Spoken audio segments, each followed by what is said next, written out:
Hey everyone, this is Paul Gale from paulgalenetwork.com, and thank you for joining me today for video game news. It is September 11th, 2020, and these are the top stories of the day. To kick things off, I want to share with you something from Xbox, and that is the Inside the Xbox Series S video. I'm going to play just a portion of it and show you some video footage of games running on the Xbox Series S, but more importantly is what we learned on the side of this video as Microsoft began to further explain how our game's going to work on the Series S and whether or not this system is for you. Developers today already use a number of techniques such as dynamic resolution scaling to scale their games across multiple performance profiles. And the design of Xbox Series X and S empowers them to continue to do so without requiring fundamental changes. So we know that part, that at least for the first couple of years of these next generation consoles, in particular Xbox in this case, the games that you see and that are going to come out on the market for these next 2 years will be able to be played just fine on your Xbox One family of systems and on your Xbox Series family of systems. But what are the differences? Well, there's scalability. And obviously, it's easy to look at the Xbox Series X and realize, okay, that is the most powerful console. That's better than any version of Xbox One or Xbox Series S, correct? But what about the Xbox Series S? Because for as much as it is a newer console with more modern parts and faster GPU capabilities and whatnot, it isn't more powerful in every category than Xbox One X, which you may already own. It is more future-proof, the Series S that is, in terms of being able to handle greater visual fidelity in games and games that come out further into the future, 3, 4, 5, 6 years from now perhaps. At that point, those games in development, those games that are coming out, won't be available on the Xbox One lineup of consoles. But specifically, this video and the information that we received adjacent to it is regarding the Xbox Series S and how it handles backwards compatibility. Okay, you know already that this system, the Series S, the white one with the black circle in the middle, doesn't have the ability to read discs. So your online library of existing Xbox One games is what you're going to experience on the console. That's fine. It will be able to upgrade some of those visuals with HDR, with extra texture filtering and stuff like that. However, it won't do as much for your Xbox One games, for backwards compatible games, as the Xbox One X does. For an example, if you were an Xbox One owner and you played Tomb Raider and then you bought an Xbox One X, you would see that there's a free download available to you on your Xbox One X where you could update Tomb Raider and play it in 4K resolution. Have the option to play it at a greater frame rate, lesser frame rate, greater or lesser visual fidelity, etc. And that was your choice. See, the Xbox One X was a 4K machine of last generation style games. Games of that visual fidelity, but played in a higher resolution. The Xbox Series S, though has some 4K capabilities, is being billed as a 1440p next-gen game. So, in most regards, on paper, it is a more powerful, more capable platform than the Xbox One X, but when it comes to all of the resolution bumping techniques and other console hardware-specific features that the Xbox One X had, it can't do everything necessarily. So if you're an Xbox One X owner and you're moving to a Series S, that jump may not be for you. You may need to get the Xbox Series X to get the most out of your next-gen console experience. Safe to say, though, that if you're an Xbox One plain owner or an Xbox One S owner, the Series S will be a fine jump forward and you will get the benefits of HDR, texture filtering, and other visual upgrades.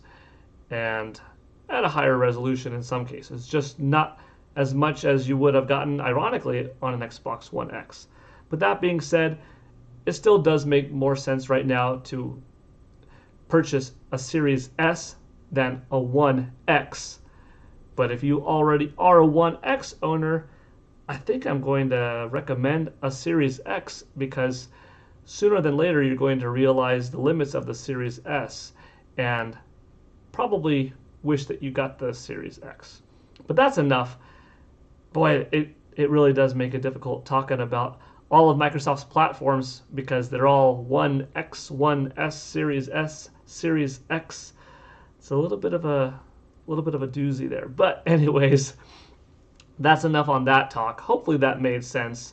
But it's interesting to see what Microsoft is giving the Series S and what it's not giving it. Next up, GameStop news. Kind of troubling. We knew about this before. Here I am on GameStop's website. This is not where the news broke, but I figured I'll let GameStop.com have a little bit of attention right now. Sadly, GameStop announced earlier this year that they were expecting 320 stores to shut down throughout 2020. Pandemic hurt them. Even before the pandemic, the kind of shift to digital gaming was starting to hurt them. Best Buy, other places, Amazon, Walmart, obviously becoming more and more competitive with their games. Best Buy Gamers Club, for instance, was a fantastic deal, but that's no longer around. But anyways, GameStop was struggling. They announced today that beyond the 320 stores that they anticipated closing, it's going to be somewhere around 400 to 450. That's a lot. That's a lot more stores, and that's a lot of people out of work, and that's unfortunate. What makes it worse is that they expect more stores to drop off in 2021. So that's not looking that great. And hopefully they could turn it around somehow. Hopefully they could find a way to keep the business up. But GameStop's been around for a while. And if they fold completely, that will be one more of a gaming giant's past gone. But we'll see how it all turns out. But I thought I would note that today. Some people are fearful online. Well, does that mean if GameStop has the ability to, boom, pre-order PlayStation 5 or Xbox Series X, should I not go with them? No, I don't think so. I think you still could, because even if they did fold, you would get your money back. You would be able to contact your credit card companies and everything would get settled. I'm sure that would be fine. But I do see the fear that some people have. Well, if the company's tanking and if they're dropping all these stores and stuff like that, should I even bother pre-ordering games anymore through them or consoles anymore? Well, if you don't, they're definitely going to fold. But if they do get a good amount of business, they're more likely to succeed. Obviously, you shouldn't feel like you have to save them, but if you like GameStop, you could continue supporting them, and I don't think you have any reason to fear that you would not get your money back. There is the possibility if they folded, you might not get your product. That's a possibility, but not lose your money that you already put into the pre-order. That you would always receive. So I think if GameStop opens up pre-orders for PlayStation 5, Xbox Series S or X, and you're interested, you like GameStop, you have one close by, or you get it online, you're still safe, at least for now. But I thought that was pretty newsworthy, and I wanted to share it. Not exactly the best news to share, but news regardless. Next up, something kind of cool. Releasing, you might be wondering, what is this? Is this a new lineup of clothing that Nintendo is partnering up with, like they did with Levi's or Uniqlo or Havaianas or Puma? Well, kind of, but not really for you. It's actually for your Barbie dolls, or for your kids' Barbie dolls, as it might be. Nintendo is partnering up with Mattel, and it's not the first time they've done it. They've done this before, back in 2018. And they will be releasing a few different little clothing of Mario apparel for Barbie dolls on November 4th, November 5th, and November 7th. It's available on Amazon.com. Here you can see, 8-bit Mario walking around, and you got little purse for Barbie, a little coin, some stylish sunglasses, and a dress, and here's another outfit. These fashion packs are $9.99 each. Cool little tote bag. And it's cute. It's fun stuff for your Barbie dolls to have, to accessorize. Some people may buy this even if they don't own Barbie dolls, care about the franchise at all. Maybe they don't have kids that, own this kind of stuff. But just from a collector standpoint, because it's neat, it's unique, it's Nintendo. I personally have a 3-year-old daughter and a 5-year-old son, and I get my kids all sorts of Mario stuff as they come out, both for them and for me. And my wife and I are both Nintendo fans, so chances are I'll be picking up one of these sets for my daughter Brooke, for her Barbie dolls, and have fun with it. Maybe one I will keep sealed in the box and have a duplicate of, so just put it away and have something fun down the road. But that's coming out this November. Yet another partnership of Nintendo and Mattel in this case for 2020. Like I said, it's the year of Mario. Mario's 35th anniversary. It's pretty big, so there you go. If you're interested, check out Amazon.com and go get your Barbie dolls some Mario clothing. Next up, we have to talk a little bit about the Ubisoft Forward event yesterday. We had a decent amount of games. If you want to see the whole Ubisoft Forward event, go to Ubisoft's YouTube channel and check it out. I'm going to play 3 1-minute or so long clips of some of my favorite games from the showing. The first being Immortals, Fenyx Rising. Now, they showed Stadia in the beginning, but it is coming to Stadia, Nintendo Switch, PlayStation 4, Xbox One. You will obviously be able to play the PS4 and Xbox One versions of the game on your PlayStation 5 and on your Xbox Series S or Xbox Series X. Fenyx Rising is coming out, by the way, this December, so that's pretty soon. December 2020. I think this is a fun trailer. Pretty lively, upbeat music. The world, you could definitely see, we talked about this before, the Breath of the Wild approach.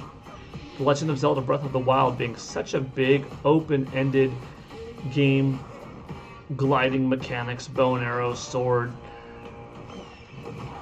climbing mountains, open world exploring, and a highly animated visual style, and how it has transferred over into quite a few games, and seemingly more coming out that borrow that look. Now, obviously, Fenyx Rising is of a different mythology. It's its own IP by Ubisoft, nothing to do with Zelda or any of their other IP from the past, like Prince of Persia. More on that later. But it looks pretty cool. Now, the reason why they showed Google Stadia is because there is some exclusive content coming out for the Google Stadia version of this game. A certain island that you could explore, build upon, and so forth.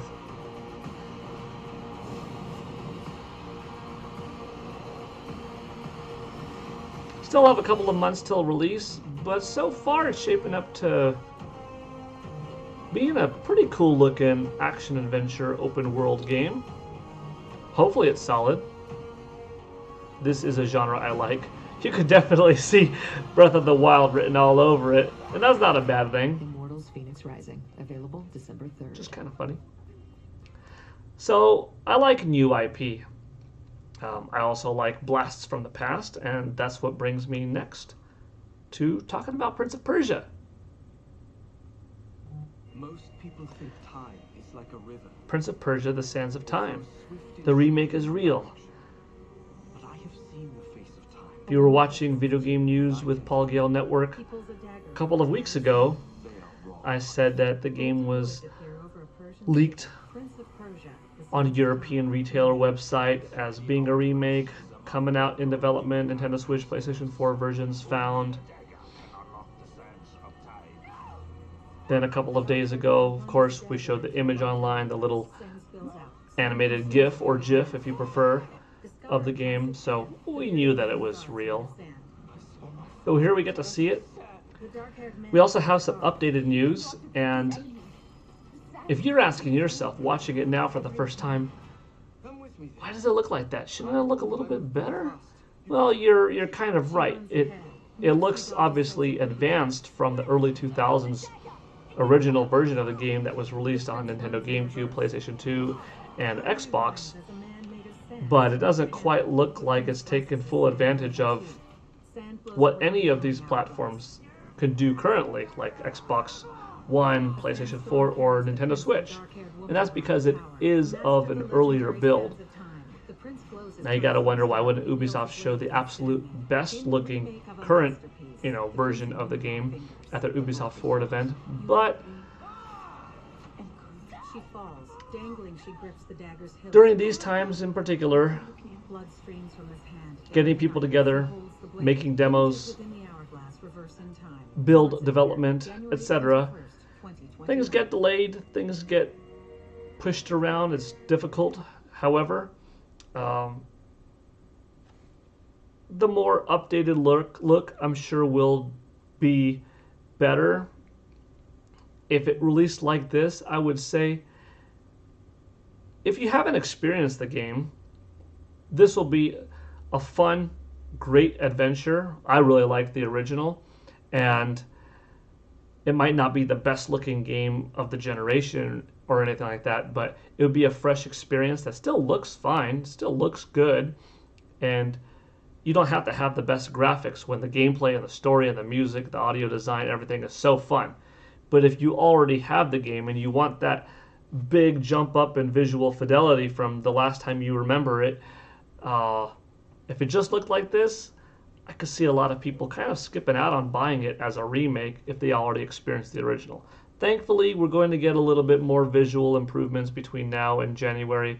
In fact, we did get to see a picture, just a frame of what it looked like then and what it looks like now. And even in the last week's worth of development time, Ubisoft is already farther along in terms of visual crispness, visual fidelity of Prince of Persia: The Sands of Time remake. So that's good to see. But that's enough on Prince of Persia. Last but not least, this is pretty exciting right here. Scott Pilgrim vs. the World, the game, complete edition, is back. It's here. It's real. It's been a long time coming.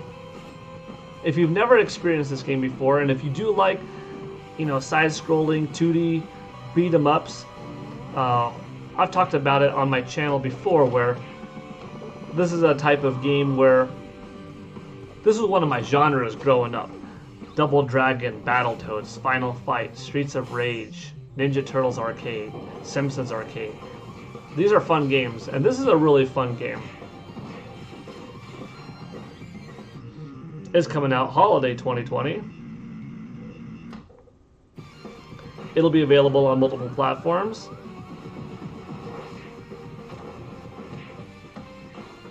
Four players at once.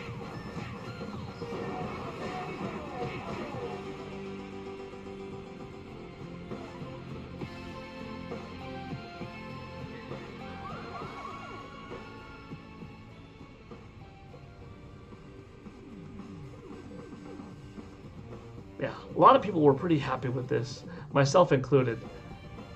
I'll be picking up on Nintendo Switch because visual fidelity wise, it's going to look pretty comparable, if not identical, across the board, and that's good. Partial nudity, cartoon violence, language, mild blood. Yeah, that's a good screen to pause it on, I guess. We'll find something better. Maybe we'll find an image like this to pause it on. Yeah, okay. Got a good action scene of a few different things happening at once. Unless a game is very different in terms of visuals on the Nintendo Switch versus Xbox One, PlayStation 4, I'll get it on Nintendo Switch because if it's running smoothly and looks the same, I love to have that experience on the go. Obviously, if you're a single console owner, then I would recommend this on whatever console you own. But if you have a Nintendo Switch and something else, this is just the perfect kind of game to pick up and play and have fun with. You could play it for a couple of hours, or you could just hop in and go for half an hour, play through some stages, play with some friends, couch co-op, and have a good time, move on. But that does it today for video game news. You'll have to let me know what you think. We looked at quite a few things. What do you think of the Xbox Series S as you're starting to learn more of its capabilities? you can see that it does cost $200 less than an Xbox Series X, and it costs even less than what the Xbox One X did when the Xbox One X launched, you know? And maybe you could start to see why. It's not really a beefcake of a gaming machine, but it still will be capable for, this upcoming generation. Are you leaning towards an S or an X? What do you think of GameStop's potential full closure? Kind of unfortunate to see where it's going. Hopefully it doesn't fully go bankrupt, but what do you think about that? What do you think about Barbie and Nintendo teaming up again? Mattel, Super Mario Close. Are you down?